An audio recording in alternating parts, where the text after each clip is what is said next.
Concerns about water contamination in the La Crosse area are growing. So much so, the city of La Crosse is asking the state for help now.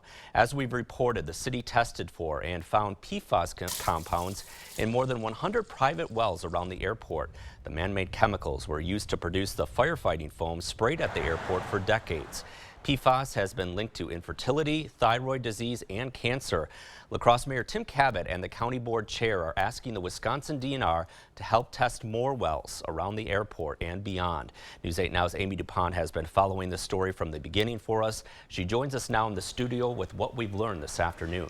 So, Mike, up until today, the city has only acknowledged and taken responsibility for the contaminated wells south and east of the airport. Those homes sit in the town of Campbell, and for the months, the town has asked the city to expand testing to the entire island. The city refused even after multiple homeowners outside the city's testing area paid for their own test and found their wells were also contaminated. Now today, a La Crosse County official told News 8 Now private wells in the city of La Crosse are contaminated. Now in his letter to the DNR, Mayor Tim Cabot asked the DNR to test and identify the boundaries of contamination in the La Crosse area and to provide safe drinking water to the La Crosse community. Cabot goes on to write the contamination affects areas in the town of Campbell, La Crosse County, and the city. Now, in an email to Mayor Cabot, News 8 Now asked how many private wells in the city of La Crosse are contaminated and where are they located. The mayor didn't answer our questions. However, La Crosse County Board Chair Monica Cruz says the mayor's letter to the DNR clearly points to private wells in the city of La Crosse being contaminated with PFAS.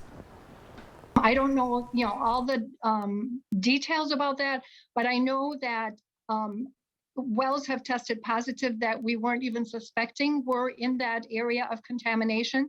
So I think the contamination is more widespread than we initially suspected. So why does this matter? Well, testing wells for PFAS is expensive. A single test can cost more than $400. In his letter, Mayor Cabot asked the DNR to immediately test the La Crosse community. Now, Cabot wants a sit-down meeting with the DNR, the county does too, in the next 10 days. Mike? All right, thanks very much, Amy. A spokesman for the DNR told News 8 Now the agency is evaluating the city's request.